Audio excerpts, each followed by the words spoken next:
Hello friend, स्वागत है आप सभी का हमारे यूट्यूब चैनल स्टडी पॉइंट 2 में। और मैं हूँ आपके साथ भूपेंद्र कुमार पटेल। आज के इस लेक्चर में हम लोग पढ़ने वाले हैं सोलर एनर्जी। सोलर एनर्जी क्या है? सोलर एनर्जी जो आरएससी है ना, electrical final year 5th semester का सब्जेक्ट है RSC, renewable source of energy. तो ये जो 5th सेमेस्टर का आरएससी सब्जेक्ट है, इसका चैप्टर नंबर 2 सोलर एनर्जी है। तो सोलर एनर्जी के बारे में हम लोग पढ़ेंगे। और सोलर एनर्जी का जो मेन टॉपिक है क्या है? फोटोवोल्टाइक सेल है। तो फोटोवोल्टाइक सेल के बारे में हम लोग पढ़ेंगे। फोटोवोल्टाइक सेल होता क्या है और इसका उपयोग कैसे करते हैं और ये कहाँ कहाँ प्रयोग किया जाता है और इसके लाभ क्या है, इसके हानि क्या है, इसके बारे में हम लोग पढ़ेंगे। फोटोवोल्टाइक सेल, फोटोवोल्टाइक सेल यह वह युक्ति है, यह वह वैद्युत युक्ति है जो हमारे सौर विकिरण को या सौर ऊर्जा को सीधे डायरेक्ट करंट के रूप में परिवर्तित करते हैं, फोटोवोल्टाइक सेल कहलाते हैं। या इसे इस प्रकार भी कह सकते हैं कि वह वैद्युत युक्ति जो हमारे सौर विकिरण को सीधे डीसी में कन्वर्ट करती है, सोलर सेल या सौर फोटोवोल्टाइक सेल कहलाती है। और इसका सिंबल क्या होता है? इसका सिंबल ये होता है कि ये देख सकते हैं फ्रेंड कि ये इसका सिंबल है, यहाँ प्लस या माइनस होता है और ये अगर इसको गोली कर दिया जाए और ऊपर से दो क्या होता है बाण बना दिया जाए या तीर बना दिया जाए तो क्या होता है, ये फोटोवोल्टाइक का सिंबल होता है। तो हम आगे बढ़ते हैं। फोटोवोल्टाइक की वर्किंग क्या होती है? ये वर्किंग है, लेकिन इसी में क्या करते हैं, इसकी संरचना समझ लेते हैं। संरचना सेम है और इसी वर्किंग भी देख लेंगे। तो इसकी संरचना क्या होती है कि जब हम एन टाइप सेमीकंडक्टर मटेरियल की पतली सी परत लेते हैं और फिर उसमें क्या करते हैं, उसको पी टाइप सेमीकंडक्टर मटेरियल के ऊपर क्या करते हैं, डिफ्यूज करा देते हैं। डिफ्यूज मतलब आपस में जोड़ देते हैं एक विशेष विधि द्वारा। जब विशेष विधि द्वारा जोड़ देते हैं तो एक पीएन जंक्शन बन जाता है। पीएन जंक्शन बन जाता है। एक तरह से ये डायोड ही होता है, फोटो डायोड जिसको बोलते हैं। जो ये फोटोवोल्टाइक सेल होता है तो इसका निर्माण हो जाता है। अब जैसे ही निर्माण हुआ, देखिए यहाँ पे क्या होता है कि एक इसका डिफ्लेशन लेयर है, ये एन टाइप है और ये पी टाइप है और यहाँ पे इलेक्ट्रिकल लोड लगा दिया गया है। अब इलेक्ट्रिकल लोड लगा दिए हैं और यहाँ से क्या करते हैं कि सौर विकिरण को लेते हैं। ये हमारा सूर्य हो गया,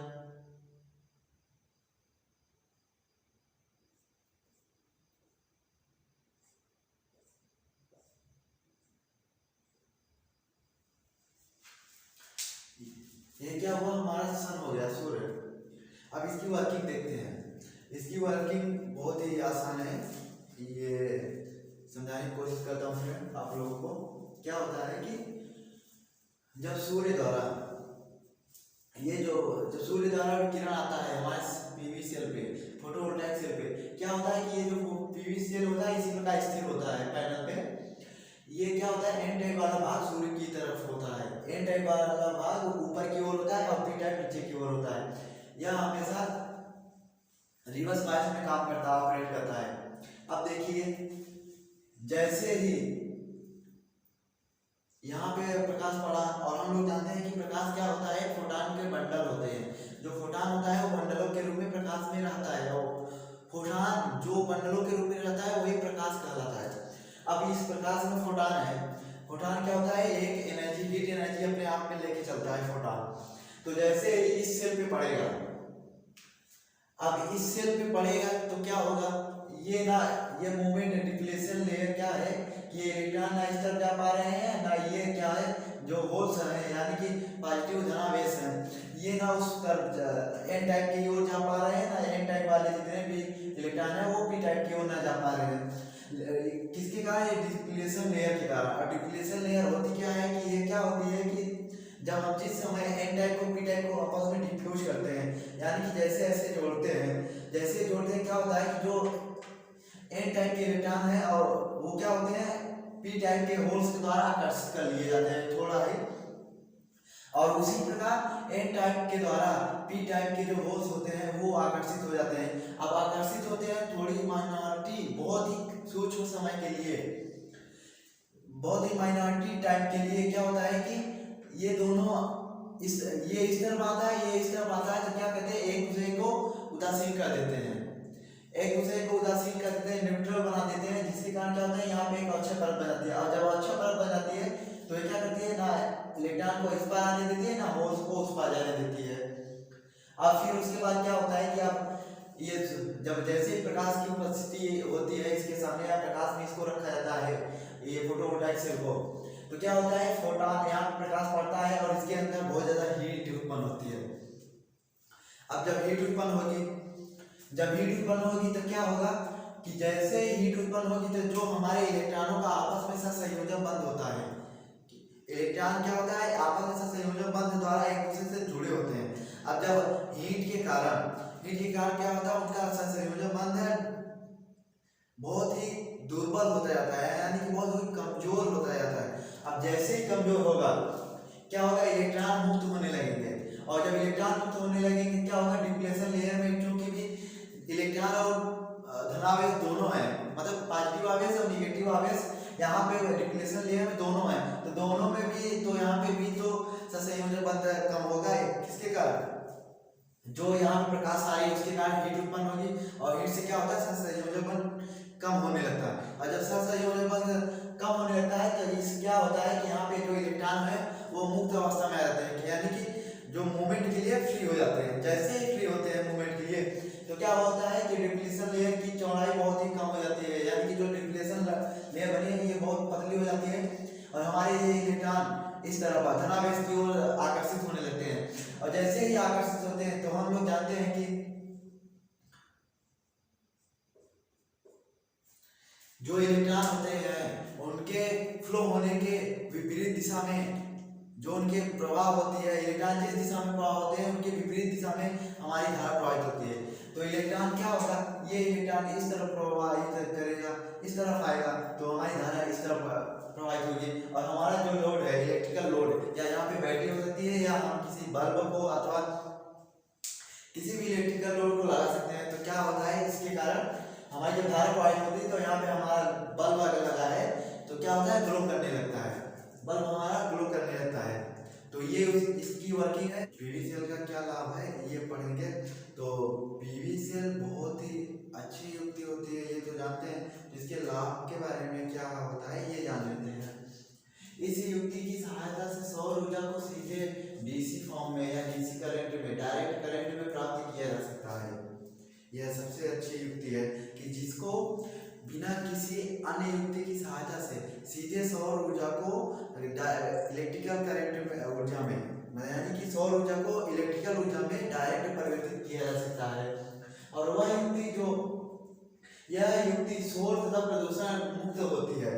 क्या होती है कि इस युक्ति द्वारा जब हम सौर ऊर्जा को इलेक्ट्रिकल ऊर्जा में या इलेक्ट्रिकल एनर्जी में परिवर्तित करते हैं तो यह शोर भी नहीं करती, यानी कि इसमें कोई ध्वनि प्रदूषण नहीं होता, और इसके द्वारा कोई प्रदूषण, वातावरण प्रदूषण या ग्लोबल वार्मिंग नहीं होती, कोई भी मतलब किसी भी प्रकार का पॉल्यूशन नहीं होता इस युक्ति के प्रयोग से। जब हम इस युक्ति का प्रयोग सौर ऊर्जा को इलेक्ट्रिकल एनर्जी में परिवर्तित करते हैं तो वो क्या होती है, प्रदूषण मुक्त होती है, और इसकी मरम्मत खर्च कम होती है।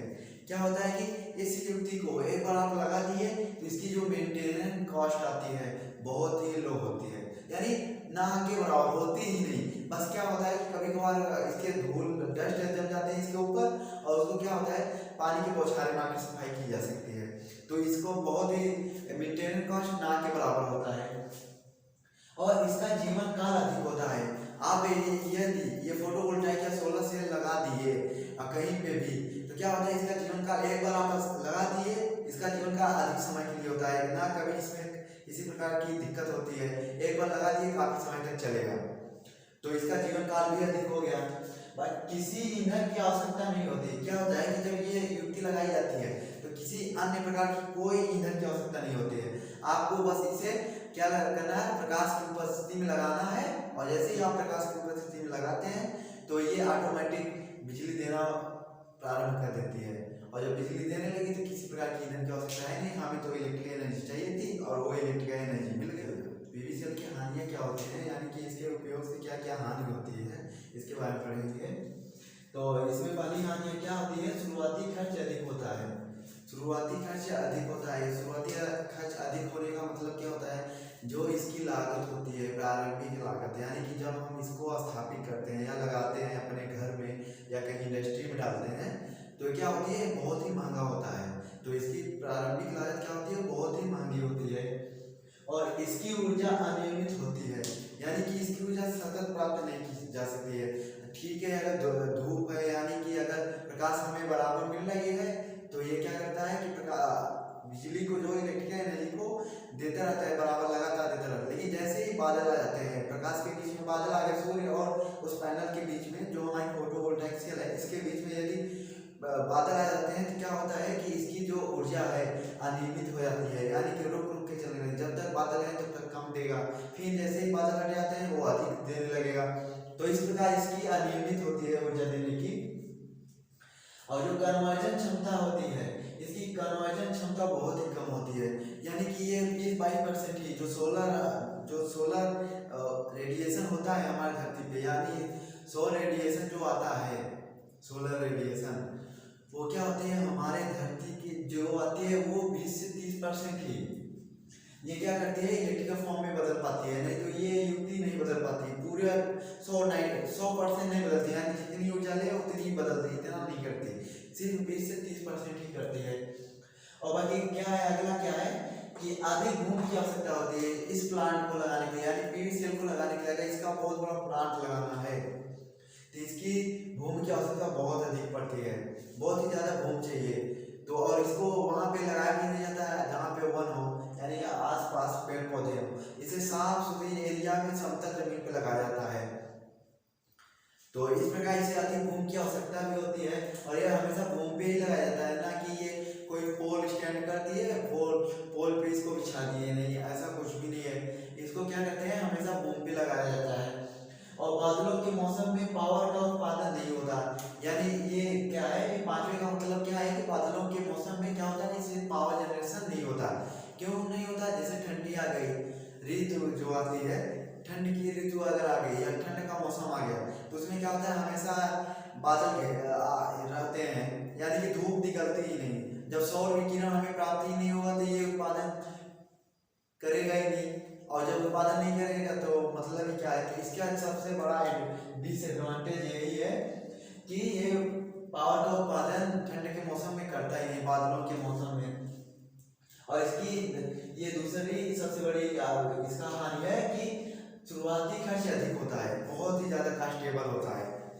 तो आगे बढ़ते हैं, आगे देखते हैं कि हमारा क्या है, application of PV cell. Application of PV cell, तो इसका पहला क्या है, एप्लीकेशन ऑफ पीवी सेल में पहला है कि ये सड़कों की लाइटिंग के लिए, सड़कों की लाइटिंग के लिए, यानी कि वहाँ सड़कों पे जहाँ पे अंधेरा होता है वहाँ पे प्रदीपन के लिए इस फोटोवोल्टाइक सेल का प्रयोग करते हैं, या जिसे बोलते हैं सौर पैनल का प्रयोग करते हैं।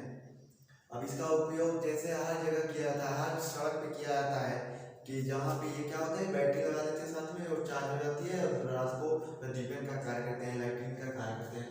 और फिर मोबाइल चार्जिंग में भी करते हैं इसका उपयोग। क्या होता है, पीवी सेल का उपयोग मोबाइल चार्जिंग के लिए भी किया जाता है और पीने के पानी और सिंचाई के लिए। क्या होता है कि हमारे ग्रामीण क्षेत्रों में या कहीं भी इलाके में जहाँ पे बिजली की उपलब्धता नहीं होती तो एक सोलर प्लांट छोटा सा लगाया जाता है, छोटा सा, जैसे मॉड्यूल का 2-3 मॉड्यूल एरे बना देते हैं। क्या होता है जो ये होता है पीवी सेल से सोलर मॉड्यूल बनते हैं, जब 2 या 2 से अधिक पीवी सेल हो जाते हैं सोलर सेल तो सोलर मॉड्यूल बन जाता है, और जब 2 या 2 से अधिक सोलर मॉड्यूल हो जाता है तो सोलर वो बन जाता है अरेंजमेंट एरे, जिसे सोलर एरे बोलते हैं, वो बन जाता है। फिर उससे क्या होता है, सोलर सिस्टम में बन जाता है। 2 या 2 से अधिक जब सोलर एरे हो जाते हैं तो पूरा सोलर सिस्टम हो जाता है। तो वही उपयोग करके, सोलर प्लांट का उपयोग करके क्या करते हैं कि ये पीने के पानी और सिंचाई के लिए लगाते हैं, यानी समरसेबल कर सकते हैं, समरसेबल को चलाने के लिए पीवी सेल का भी प्रयोग करते हैं। और फिर ग्रामीण क्षेत्रों में इसका उपयोग सबसे ज़्यादा आजकल ग्रामीण क्षेत्रों में किया जा रहा है, जहाँ पे हम अभी विकास कम हुआ है, यानी कि जहाँ पे बिजली को नहीं पहुँचाया जा सकता है, ट्रांसमिशन या डिस्ट्रीब्यूशन नहीं किया जा सकता, वहाँ पे इसका बहुत ज़्यादा उपयोग किया जा रहा है पीवी सेल का लाइटिंग के लिए। और कैलकुलेटर एवं घड़ियों में क्या होता है कि इसका उपयोग कैलकुलेटरों में और घड़ियों में किया जाता है, और यहाँ तक कि इसका उपयोग इमरजेंसी लाइटों के लिए, जो छोटे छोटे एलईडी बल्बों को जलाने के लिए इमरजेंसी लाइट आती है उसमें भी इसका उपयोग करते हैं सोलर पैनल का, यानी पीवी सेल का। लेक्चर में बस इतना ही, मिलते हैं नेक्स्ट लेक्चर में आपके साथ नए टॉपिक को लेकर।